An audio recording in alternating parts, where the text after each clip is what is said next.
கொண்டே இருக்கின்றார் என்றால் பலியிலே இந்த திருப்பீடத்தின் வழியாக மட்டுமல்ல, அல்ல இறைவார்த்தை வாசிக்கின்ற பொழுது மட்டுமல்ல, எப்பொழுதெல்லாம் இயேசுனுடைய எண்ணங்களையும் பார்வைகளையும் கனவுகளையும் கொள்கைகளையும் இதயத்தில் சுமந்து அவருடைய வாரிசுகளாக, நண்பர்களாக, சீடர்களாக இருக்கக்கூடிய நாம் செயல்படுகின்றோமோ அப்பொழுதெல்லாம் நாமும் கனி கொடுக்கும் மரங்களாக மாறுகின்றோம்.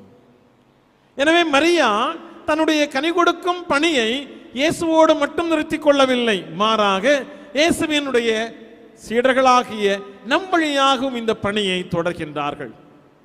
இன்றைய இந்த சிந்தனையின் அடிப்படையிலே, மைய சிந்தனையின் அடிப்படையிலே இன்னுமாக 3 சிந்தனைகளை உங்களுக்கு நான் தர ஆசைப்படுகின்றேன். ஒருவேளை இங்க கொஞ்சம் பிள்ளைங்க இருக்கிறாங்க, அல்லது நீங்க திருப்பயணிகளாக வந்திருக்கிறீங்க, நம்ம பங்கிலிருந்து இங்க வந்திருக்கலாம். ஒருவேளை இந்த திருப்பலியிலே பங்கெடுக்க முடியாதவர்கள், மருத்துவமனையில் இருக்கக்கூடியவர்கள், பங்கேற்க வேண்டும் என்று நினைத்தும் பணியின் நிமித்தமாக இந்த திருப்பலியிலே வர இயலாமல் போனவர்கள் உங்களை பார்த்து ஒரு கேள்வி எழுப்பலாம். என்ன கேள்வி தெரியுமா? இன்னைக்கு எந்த ஃபாதர் எங்கே இருந்து வந்தாங்க, என்ன சொன்னாரு?